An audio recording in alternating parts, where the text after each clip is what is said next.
when we approach them from a place of curiosity and a place of compassion, well, then we can meet those same goals with more ease and with more self-confidence and less shame than when we enter into that discipline mindset where it's like, well, if I mess up on Monday, then I'm a failure on Tuesday.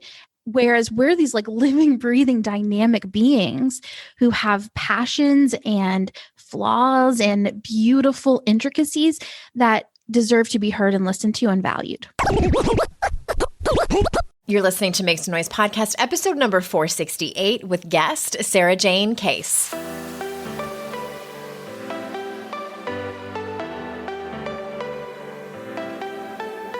Welcome to Make Some Noise podcast, your guide for strategies, tools, and insight to empower yourself. I'm your host, Andrea Owen, global speaker, entrepreneur, life coach since 2007, and author of 3 books that have been translated into 18 languages and are available in 22 countries. Each week, I'll bring you a guest or a lesson that will help you maximize unshakable confidence, master resilience, and make some noise in your life. You ready? Let's go. Hey everyone, welcome to another episode of the podcast. I'm so glad that you're here. I will not sing for you. Sometimes I am in such a good mood, I feel like it, and I've spent the entire morning singing to my dog, but I won't do that for you. I won't. But I will tell you that registration closes on August 19th, 2022, in case you're listening to this way into the future, for my Daring Way retreat. And we have a couple spots open, and I want to make it quick. And I was thinking before I started recording, who is this for? I need to tell them if they're on the fence. If you hear yourself in any of these, then I want you to head on over to the info page. It's andreaowen.com/retreat. Okay, who is this Daring Way retreat for that I'm hosting in Asheville, North Carolina in September? It's for anyone who struggles with what to do with all of this information that you hear on the podcast. I mean, we're not going to go over all of the information that you've heard on 400 and something episodes, but we are going to go over a little bit of it, okay? It's for anyone who loves Brené Brown's work and you like her as a person, and that you also like me. You don't have to love me. You can if you want, but just that you like me. I figured you do if you listen to this podcast. All right, number 3, it's for anyone who would like a process of how to implement work that they learn, at retreats and things like that when you go home. It's a process that I'm going to teach you. Number 4, for anyone who struggles to open up and be vulnerable. I'm not going to force you into it, but it's sort of like baby steps in a place that I have curated with a bunch of other amazing women with you, okay? And then the last, number 5, the Daring Way retreat is for anyone who needs a freaking break from their life. Honestly, who doesn't? You don't have to cook when you're there. I'm having it catered. And even if you have dietary restrictions, come on over. We got you covered. You don't have to make your bed if you don't want to. You don't have to get anybody a snack except yourself. You don't have to answer anybody's major inquiries via email from your boss or your coworkers. You don't have to do any of that. It's a nice little break. Beautiful scenery, beautiful house, amazing food, amazing people, amazing work. andreaowen.com/retreat. Registration closes soon, y'all. Okay, I have an amazing podcast episode per usual for you today. I was on Sarajane's podcast and I liked her so much. I said, you need to come and meet my people. You need to come and tell them about your work. So that's what we're doing. We're still in the spirituality/creativity, and I just wanted to give you a mishmash of all these different topics as they pertain to spirituality and creativity. So let me tell you a little bit about her. Sarajane Case is an author, podcaster, and speaker based out of, coincidentally, Asheville, North Carolina. She works with the Enneagram to help people find a creative balance between self-care and productivity so they feel great about how they spend their time. So without further ado, here is Sarajane. Sarajane, thank you so much for being here. Yes, thank you so much for having me. I'm excited. I'm always excited to talk about the Enneagram, and we're going to talk about other topics as well. But before we actually jump into any of those questions, I've had a couple of guests on before that have talked about it.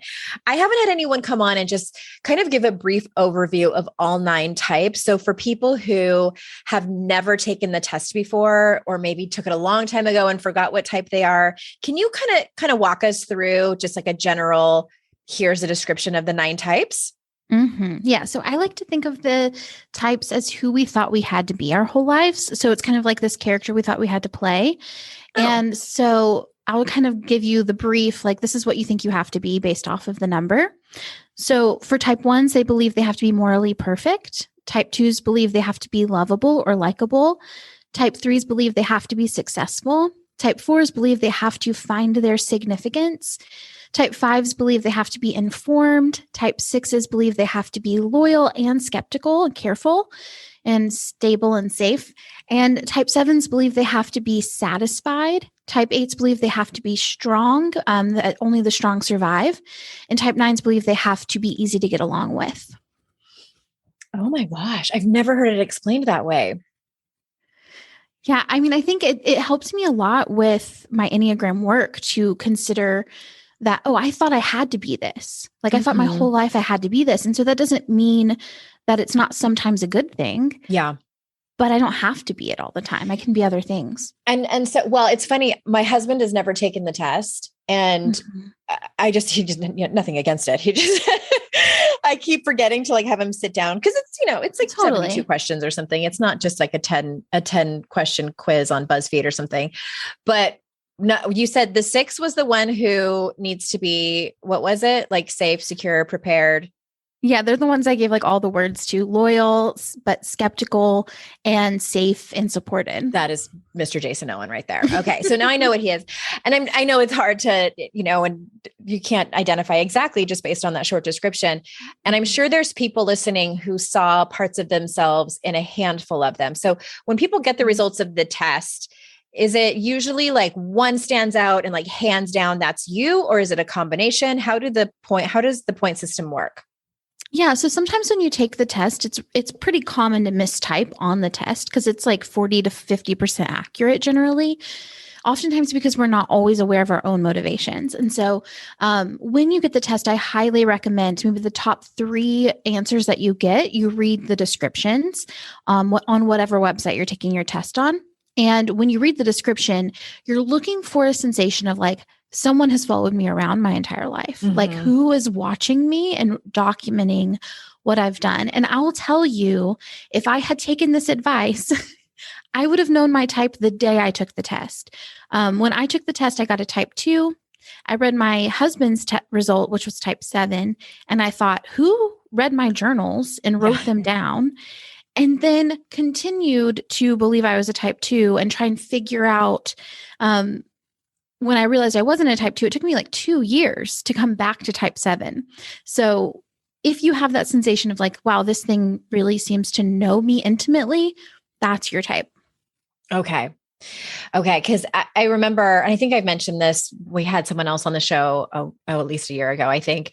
And I've taken the Enneagram 3 times. And the first 2 times I was a clear, like 8 was the winner as like my, that was my type. But then when I took it, I think in 2020 or 2021, I tied with 7, which was interesting to me. So I'm like even 7 and 8, which 7's always been like my second one. That's like, what is it? The enthusiast. Yeah. What is it? Enthusiast. Thank you. I was going to say the enthusiasmist, and I'm like, that's not the right word. I like it. We're getting creative. The enthusiast. Yes. And 8, and I was sort of joking with someone, and I said, I think maybe just because I've gotten older and I'm just more tired, that's why 8 has like, I've scaled back on the 8, which is, what are we? The challenger? Yeah. Yeah, I'm just a little tired. I'm like, I just want to have more fun now. I just want to have a good time now. I just want to have a good time and not be so strong and challenging.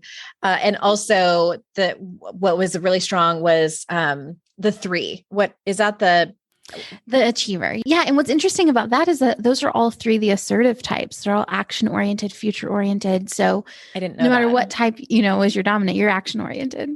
That's interesting. I have a good feeling there's a decent amount of threes that are listening to this because I have a lot of high achieving women in my Mhm. community. Well, I think you've kind of explained it a little bit, but why is it important? Why do you feel, in your professional opinion, that it's important to know your type? Yeah. So, I think when we understand our Enneagram type, we're able to understand where we're overworking in our life. So, when we think about these high achieving women, you think about how, we're used to striving. Striving Mhm. is easy. Like that comes naturally to us. So when we're trying to undo this like striving mentality or the sense of like, I have to constantly be doing and doing, um, understanding like sometimes our strength is the opposite, is the exact other end of the spectrum to the things that are causing us to suffer. So, yes, high achievers are amazing at getting things done. They're amazing at being efficient. They're amazing at like looking for networking opportunities. And at the same time, they don't always listen to their heart. They don't always listen to how they feel. They might ignore their bodily needs, Mm-hmm. all in sacrifice for that end goal. But then when they get the goal, right, they might recognize at that moment, it doesn't feel the way I thought it would feel. I thought I would feel better when I got here. And so a lot of times, it can come back to what if we focus on how I feel and setting goals based off of that versus setting goals based off of what I want to achieve. So, and every single number is going to have its own version of that. So that's really specific to threes. But in general, right, it's like that strength that we have, it helps us to recognize it and then also recognize the shadow side of it. Wow. It's so interesting to me. Like the whole Enneagram fascinates me and how people use it in so many different aspects of their life, in their spirituality, with their productivity, with their goals and their relationships. And every time I talk to someone who's an expert in it, they seem to open up another door around it that I've never heard of before. Well, how do you use Enneagram in your work? So specifically, how can Enneagram encourage growth through, what you say, like curiosity and compassion versus discipline and restriction? Yes. And it's So like one of your yeah, favorite topics. it is. It is. I think for a long time, we've been trained to approach growth through this like kind of rigid disciplinarian mindset of like just, that Nike phrase, like just do it. Mhm. So we kind of wake up every day and we're like, I'm just going to do it. And instead of really looking at the data of what's not working for us, what's kind of preventing us from doing the things we want to be doing, and where we're kind of just having a hard time, right? And so if we can approach things with curiosity and ask ourselves better questions, which I think the Enneagram helps us to do, then we can get to our results in a more gentle fashion and in a way that does less harm to ourselves over the long term. And so I'll talk about my type when I think about this. And, I'm a type 7. Type 7s, we're amazing at coming up with ideas. We're amazing at starting projects. We're great to have in a brainstorming room. We are good with people. We pick up on content really fast, but we give up more quickly. We're more likely to move on to the next thing when we're really excited about something else. When things are hard, we wonder if we've like ruined our lives, like a bad day feels like, oh no, like this is a bad life. So I've learned to really harness those skills to say, okay, I'm really good at starting things. Who can I get in my team to finish them? And where am I limiting my access to success because I am uncomfortable with discomfort? Because when we remember what I think I have to be is satisfied, then I can remember I get to be more than that. I'm allowed to be unsatisfied. It's okay for me to have a moment that doesn't feel perfect to me. And I can breathe through that and get on to the next day. So, a practical solution for this, when I kind of look at the data, is short-term deadlines. So meaning I commit to following through with this project for 6 months. No matter how it feels in that 6 months, I will continue to go. And then at the end of that 6 months, I can reevaluate from a non-emotional place. Now, I say that and I want to say eights have the opposite problem, right? Eights, you will push yourselves past your limitations, believing you have no limits, and follow through with a project and to your own detriment. And so you have kind of the opposite need in terms of getting curious. It's Where am I restricting my access to care? All day, every day. Yeah. Mm-hmm. Just side note, it's like kind of a combination. It really depends on the project. Sometimes I will push through, especially if it's a competition involved, or if I'm like trying to prove it to someone else, which is dumb. I've come a long way from that person, but also I sort of laughed when you said, you know, sevens were great starters, but poor follow through. I have really poor follow through. And thank goodness I've gotten to a place in my career where I have an amazing team that knows this about me. And we'll always like, are you sure you want to start that idea? Like, here's all the work involved. And I'm like, never mind. Yeah. But it's good to know. I mean, even if nothing else, your personality and how you work. Well, you said you have a 7, you probably have a 7 wing. I have an 8 wing. So sometimes I'm really good at follow through. So those two things kind of come together and create its own little recipe. Yeah. And it's interesting. I think and maybe, you know, you tell me, like, I think sometimes it just depends. It depends on the thing. If it's something that I love doing, then I will take control of it. I will follow through, and it's going to be a damn good time. In my former family, I was always in charge of parties. And I know no one's probably surprised about that. And like the decor and the games and the music. And like, as long as it was a lot of work and research involved and all those things, but as long as it involved people having a good time and myself, then I will follow through. I will be a great team leader. I should have been, I mean, if this whole life coaching and author thing doesn't work out, I would be a great, not like an event planner or party planner, but like a party planner / MC. Like that's what I would be really good at, is getting people like on the dance floor. And Tiffany Haddish did that, by the way. Like she would get people get paid to do that. You get paid to like pump up the crowd. Anyway, I digress. But you were like, talking, reevaluating our entire life plan. I know. Sorry, everybody. Got a little off track there, but you mentioned, we talked a little bit about discipline, and I'm curious what you think about this, because I remember I worked with a client a few years ago, and we were doing her values, and she said that discipline was one of her values, and she had sort of gotten off track with her workout regimen, and previously was like a fitness instructor and in that whole world, and just my spidey senses kind of went off. And so I just start to ask questions. I don't make assumptions. I ask a lot of questions. And as it turned out, that was something that she put a value on, because she thought that that would bring her credibility, that would bring her accolades and applause. Like, oh, look how hard you work. You're so disciplined with your diet and your exercise and all of these things. And so it's interesting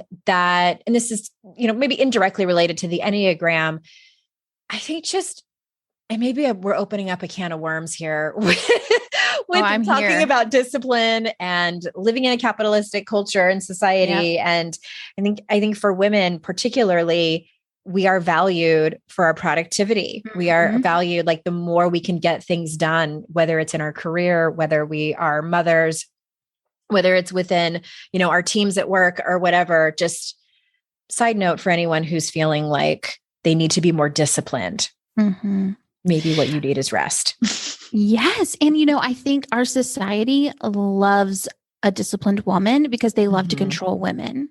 Right. So say more about that. Yeah. Yeah. As long as we feel ashamed of letting ourselves enjoy life and feeling free and being wild and taking risks and putting ourselves out there, we're staying as small as physically possible, emotionally possible, mentally possible. We're keeping ourselves in these like really tight constraints. That's very convenient for the patriarchy. Whereas if we approach ourselves with compassion and release shame, and we can work toward these things that we want, it doesn't mean we don't have goals. We don't have high expectations of ourselves, or not even high expectations, but just ambitions. Right. When we approach them from a place of curiosity and a place of compassion, well, then we can meet those same goals with more ease and with more self-confidence and less shame than when we enter into that discipline mindset where it's like, well, if I mess up on Monday, then I'm a failure on Tuesday, and I have to overcompensate and I have to continue to restrict and restrict and restrict until who I am in the core of my being no longer exists. And I'm now just like a list of things that I failed or succeeded at. Whereas we're these like living, breathing, dynamic beings who have passions and flaws and beautiful intricacies that deserve to be heard and listened to and valued. I'm interrupting this conversation to bring you a few words from some of our sponsors. Now, a word from our sponsor, BetterHelp. I've been in therapy on and off for 30 years, you guys, 30 years. I look at it like maintenance, just like brushing and flossing my teeth to take care of them. I go to therapy to take care of my mental health.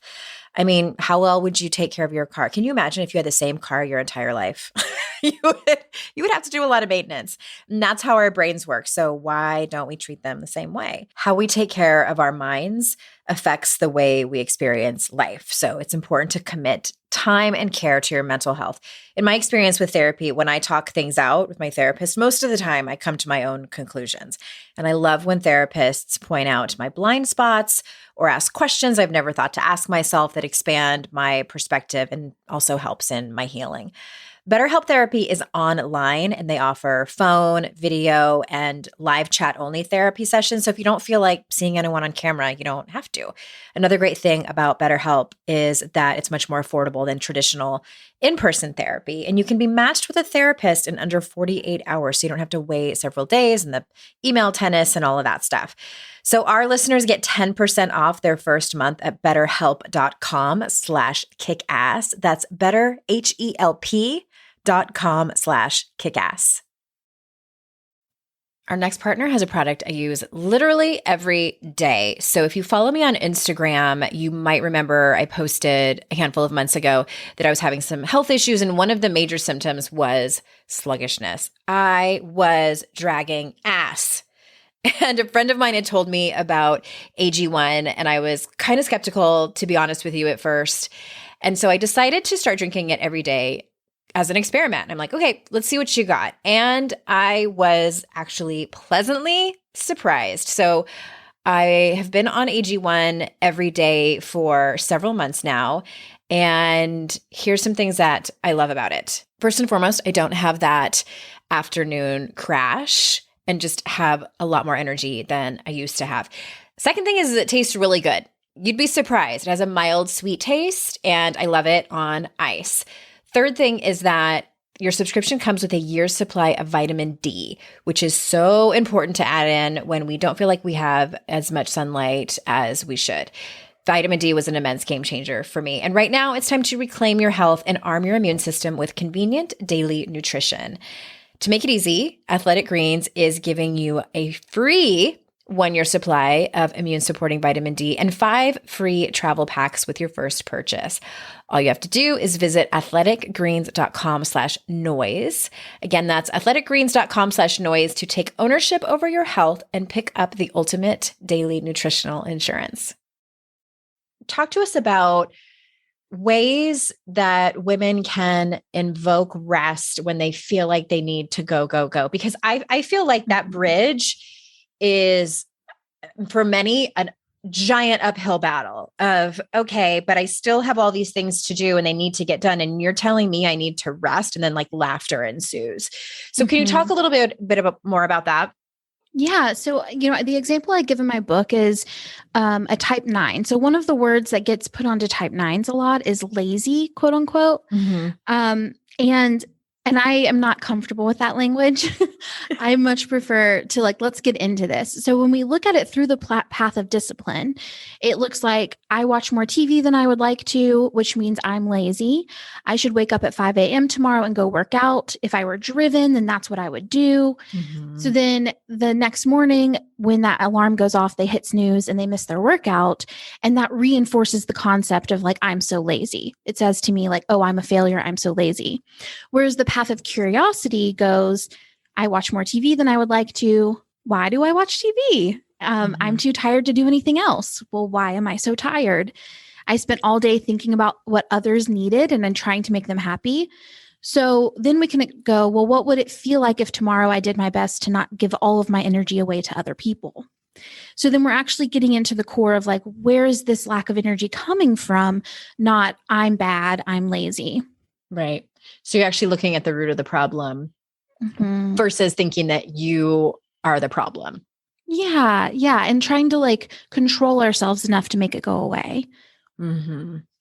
Interesting. So I feel like I've mentioned this on the podcast before. So apologies, everyone, if you've heard me talk about this, but I was taking a class on a few different topics, and there was 4 different topics on like habits and productivity and happiness, and it was all about the brain science, which I love to nerd out on that. It's so interesting to me. But the teacher he was a man, and he was heterosexual. He's married to a woman. And they had a couple kids, and so I'm trying to be forgiving. But he was talking about the research has shown that the most brain draining activity, like the mental thing that we do that causes our battery, quote unquote, to drain so quickly, is decision making. And the constant organizing of tasks and people, and it's basically the thing that women tend to do the most of. And I'm listening to this and I'm like, oh, you're talking about us. And I actually sent him an email and I'm like, I think it would be so great if you just acknowledged that this is typically not that men don't struggle with that too, but for women, that mental load is rough sometimes. And so I just wanted to acknowledge that I think we really underestimate how exhausting that really is. Yeah. And that many times our exhaustion can manifest as being short with people, being impatient with our children or our coworkers or our friends. Yeah. Raise his hand and experience. Yeah. Well, and this way that we're trained to focus on management of the household and then adding on our career to that, we're going to take 9 different approaches to that, right? Like when we think about the Enneagram, we're all going to do it for 9 different reasons. As a 7, I'm scared that I'm not going to have the most satisfying, beautiful life that I could possibly imagine for myself. And so if I slack, then I'm going to live an unsatisfied lifestyle. Whereas a 1 is going to think there's like a moral aspect to it. Like I'm morally failing at this. Yeah. 3s are going to be worried about not being seen as successful. So we have like these 9 unique ways that we kind of latch onto obligations that are handed to us by the patriarchal society. And yeah, it's exhausting. I feel like 8s want to do all of the things because they don't want to hand over control because somebody else is going to not do it as well as they do. Is that fair? Yeah. And I think sometimes too, the messages we send to 8s is like, you can't be weak. You can't ask for help because that would make you weak. And therefore you're not strong, which means you're not doing the thing you're supposed to be doing. You're not playing the role we expect you to play. Right. Exactly.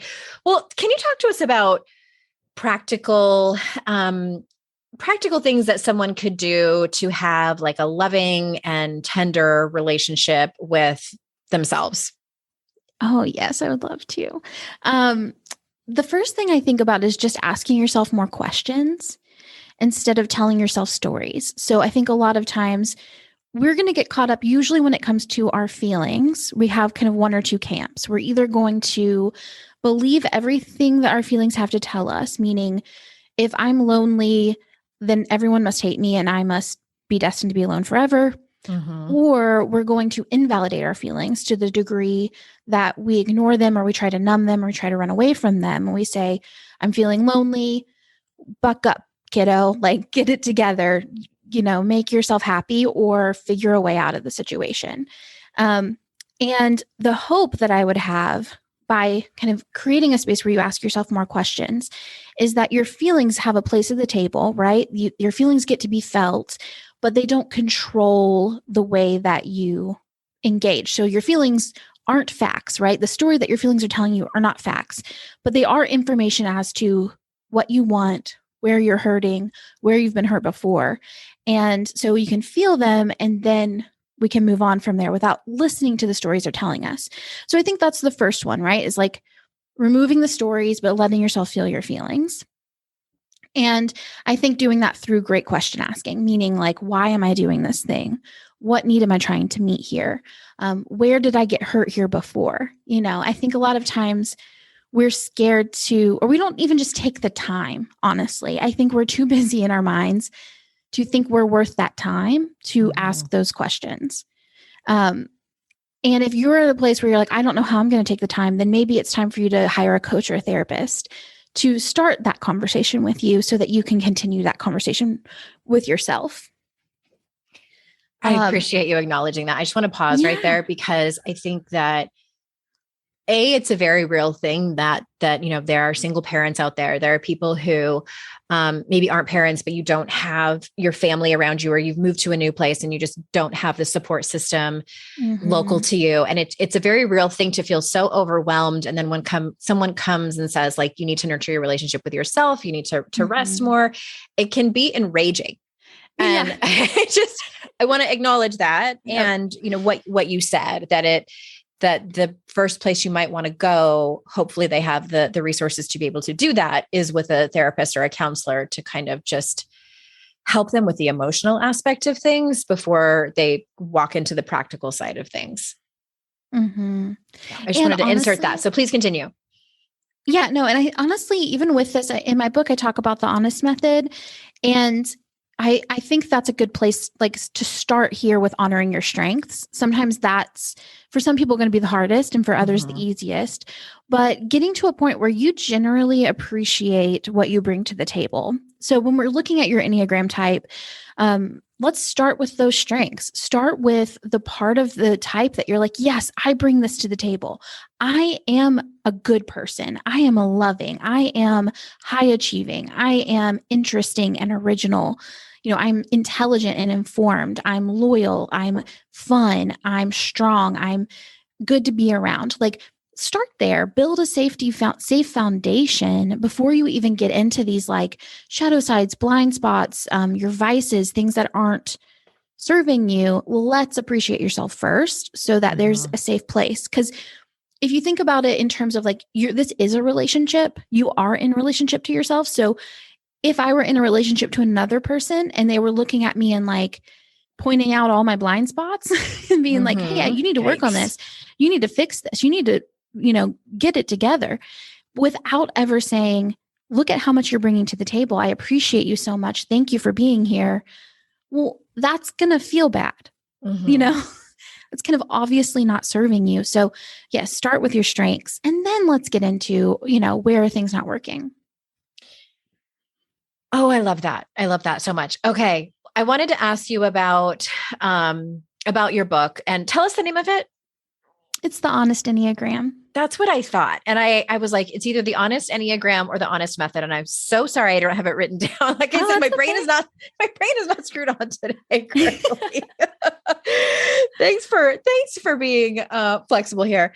Well, in the book, you talk about a lot of different things, and you have all these, these different methods and teachings. And one of them is, you encourage people to explore your contribution to relationships. So you just talked about exploring your contribution to, just to the world, your strengths, if you will. So how would somebody start with that, especially if they've had maybe a string of relationships that hasn't worked out? Because I know from personal experience, I had 2 back-to-back horrible relationships that fell apart.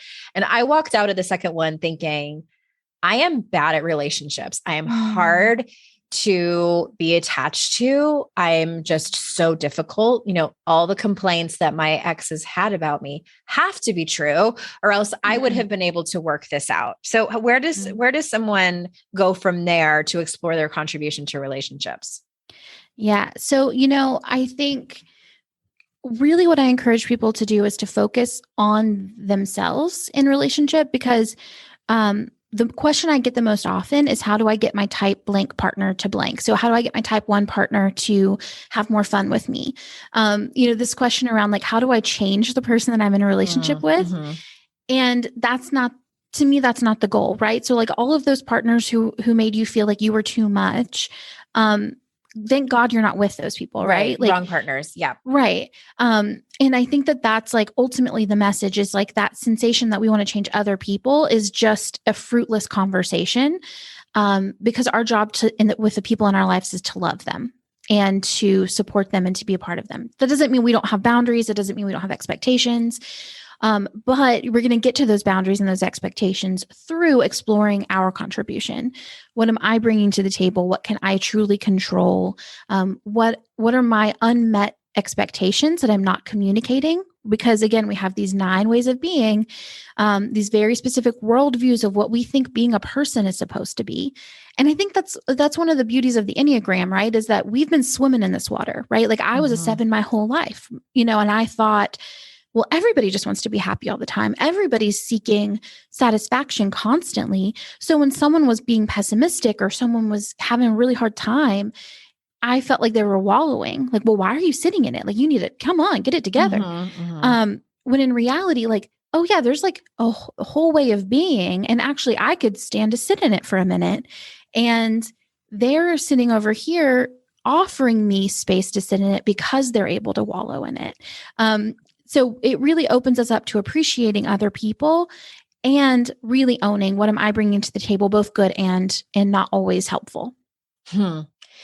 Okay. I love that. Well, and I want to ask, I'm just curious about this. Where did the Enneagram come from? Didn't someone just like dream it or something and came up with it? Or am I mistaking that for a different personality test? No, I think Claudio Naranjo says that he, that channeling's not the right word, but that he it was like free writing essentially. Okay. And it came out through that. However, there are earlier teachers. So George Gurdjieff and Oscar Chazo, both of those people came first. And Claudio Naranjo's kind of version of the Enneagram is kind of a morphing of their 2 earlier editions from decades ago. Okay. And where do you recommend people, if they haven't taken it already, like, do you have a link on your site or the test there? Or do you recommend that they go to a specific website to take the real test? I should have a test, but the truth is that I don't think tests are helpful because it's so easy to mistype. So I really just encourage you to read the type descriptions. You can do that in my book, The Honest Enneagram, or you can do that on a website like the EnneagramInstitute.com. They have great descriptions. And when you read it, you'll know. So talk to me again about when people take the test that they often mistype. How does that happen? Like as they're answering the questions, what's happening? Well, because the test is based off of motivation and kind of what you think you're supposed to be. So it'll ask things like, do you think it's important to be helpful? And almost every woman is going to be like, yes. Actually, I don't know. I would answer that kind of neutral. I'm like, sometimes, but not all the time. Yeah, right.